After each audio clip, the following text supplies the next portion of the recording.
निर्गमन ग्रंथ, पवित्र स्थान और याजक संबंधी नियम। अध्याय 25। चंदा।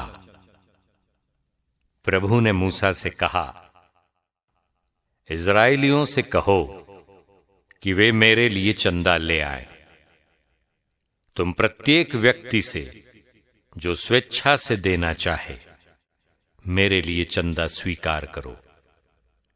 तुम उनसे ये स्वीकार करोगे, सोना, चांदी और कांसा, नीले, बैंगनी और लाल रंग के कपड़े तथा छाल्टी, बकरी के बाल, मेंढों की सीजी हुई खालें और सूस की खालें, बबूल की लकड़ी, दीपक के लिए तेल, अभ्यंजन के तेल और सुगंधित लोबान के लिए मसाले, एफोद और वक्ष पेटिका में लगाने के लिए सुलेमानी और अन्य मणियां।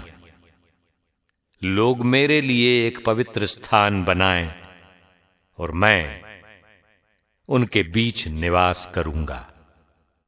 जो नमूना मैं तुमको दिखाऊंगा, ठीक उसी के अनुसार निवास और उसके लिए अन्य सब सामग्री बनवाओ। मंजूषा निर्माण की विधि। बबूल की लकड़ी से एक मंजूषा बनवाओ। उसकी लंबाई 2.5 हाथ और चौड़ाई तथा ऊंचाई 1.5 हाथ हो। उसे भीतर बाहर शुद्ध सोने से मढ़वाओ और उसके चारों ओर सोने की किनारी भरवाओ। उसके 4 पायों में सोने के 4 कड़े ढलवा कर बनवाओ, 2 कड़े एक ओर और 2 कड़े दूसरी ओर। फिर बबूल की लकड़ी के डंडे बनवाओ और उन्हें भी सोने से मढ़वाओ। मंजूषा के किनारों के कड़ों में उन डंडों को डलवाओ जिससे मंजूषा उठाई जा सके। डंडे हमेशा मंजूषा के कड़ों में लगे रहेंगे, वे उनसे कभी अलग नहीं किए जाएंगे। मंजूषा में उस विधान पत्र को रख दो जिसे मैं तुमको दूंगा। शुद्ध सोने का एक छादन फलक बनवाओ। उसकी लंबाई 2.5 हाथ हो और उसकी चौड़ाई 1.5 हाथ।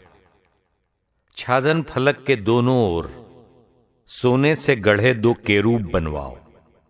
एक सिरे पर एक केरूब और दूसरे सिरे पर दूसरा केरूब। ये केरूब और छादन फलक एक ही धातु खंड के बने हों। उन केरूबों के पंख ऊपर से ऐसे फैले हुए हों कि वे अपने पंखों से छादन फलक को ढके रहें।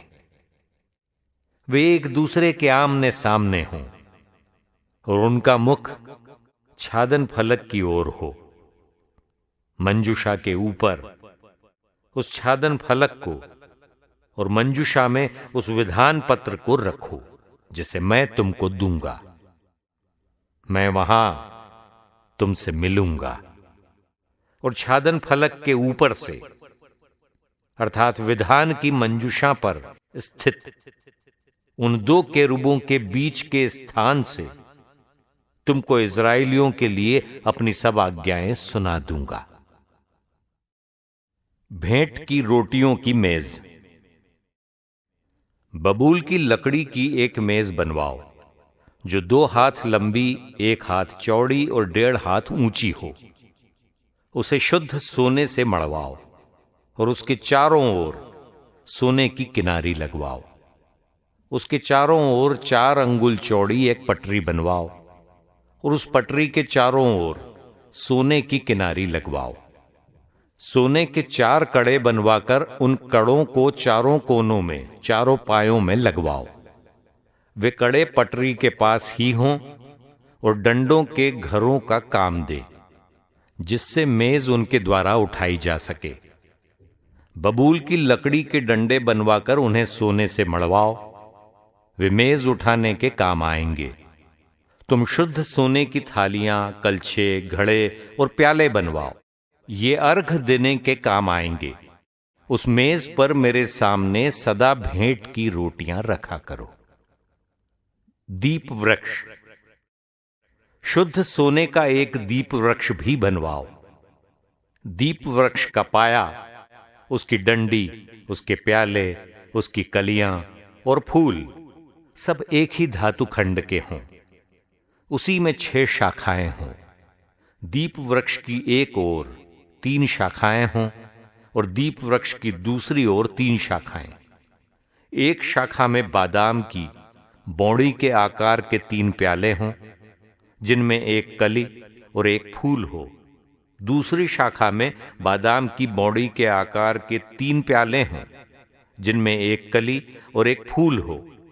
वृक्ष की 6 शाखाओं पर ऐसा ही हो। दीप वृक्ष में ही बादाम की बौड़ी के आकार के 4 प्याले हों, जिनमें एक कली और एक फूल हो। दीप वृक्ष से निकली हुई प्रथम शाखा द्वय के नीचे एक कली हो, दूसरी कली दूसरी शाखा द्वय के नीचे और तीसरी कली तीसरी शाखा द्वय के नीचे। शाखाएं, कलियां और दीप वृक्ष ये सब शुद्ध सोने के एक ही धातु खंड के बने हों। तब तुम उसके लिए 7 दीपक बनवाओ। उन दीपकों को इस प्रकार जलते रखोगे कि उनका प्रकाश सामने के स्थान पर पड़े। उसकी कैंचियां और अग्निपात्र शुद्ध सोने के बने हों। उसे और उसके सब पात्रों को एक मन शुद्ध सोने से बनवाओ। इसका ध्यान रखो कि ये सब ठीक उसी नमूने के अनुसार बने जो तुमको पर्वत पर दिखाया गया है।